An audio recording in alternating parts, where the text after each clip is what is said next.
The Whispering Fog. The village of Elderwood lay shrouded in eternal mist. The fog was not natural. It moved with an intelligence, curling around the ancient trees, seeping through the cracks of old cottages, and whispering in voices no one could understand. Generations had passed, and the villagers knew one thing for certain. When the mist grew thick and the air turned cold, no one, under any circumstances, was to step beyond their doors. But one night, the bell in the watchtower tolled, a deep, mournful sound that sent shivers through the bones of those who still had the strength to fear. It meant only one thing. Something had emerged from the fog. The first to see it was the blacksmith. Through his frost-laced window, he caught sight of a figure standing in the square. Not a person, not truly. It was tall, its limbs too long, its spine bent at an unnatural angle. Its head was crowned with antlers that seemed woven from shadows. The mist clung to it like a living thing, writhing and shifting, whispering secrets in a dead tongue. The baker saw it next. She barely had time to let out a strangled gasp before the thing turned its head towards her window. Eyes like hollow voids burned into her soul.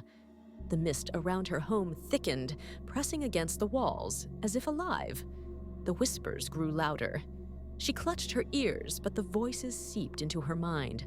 Her breath came in ragged gasps. And then, silence.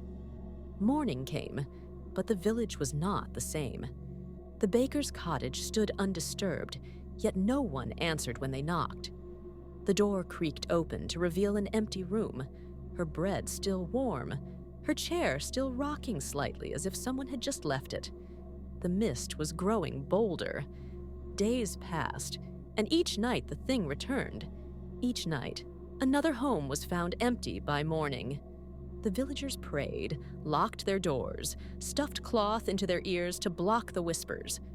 But the mist seeped through keyholes, slid beneath doors, wrapped itself around the sleeping like a lover's embrace. And when they awoke, if they awoke, they were not themselves. The priest, the eldest among them, claimed to know the truth. He had read the forbidden texts, the stories whispered by the ancestors. The thing in the fog was no mere specter. It was ancient, a remnant of something older than the village, older than the land itself.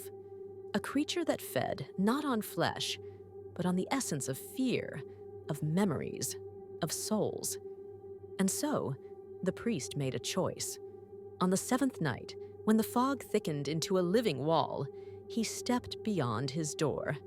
The mist parted for him, as if expecting his arrival. The villagers did not dare watch, but they heard the whispers rise to a fevered pitch, the air vibrating with voices not meant for human ears. By dawn, the mist had receded, lighter than it had been in generations. The villagers dared to hope, but the priest's home stood empty, his footprints the only ones leading into the endless fog beyond the trees. The village was safe. For now, or